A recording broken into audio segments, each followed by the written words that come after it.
Nahihinaan ka ba sa ilaw mo? Bakit di mo subukan ang Mopax D2-1 laser gun na may 80 watts at may park light?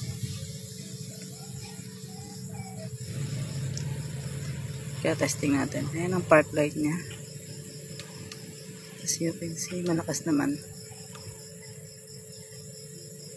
Ayan, testing natin.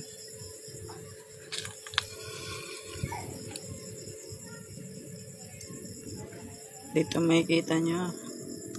Ayan, park light nya. Color blue yung pinili ko. Ayan ang low. Ayan ang high. At ito ang low tsaka high. Nagsama. At yan makikita nyo yung park light na color blue. Pag binaba nyo ang cover, mas maganda. Parang transformer. Ayos, diba? Check out na.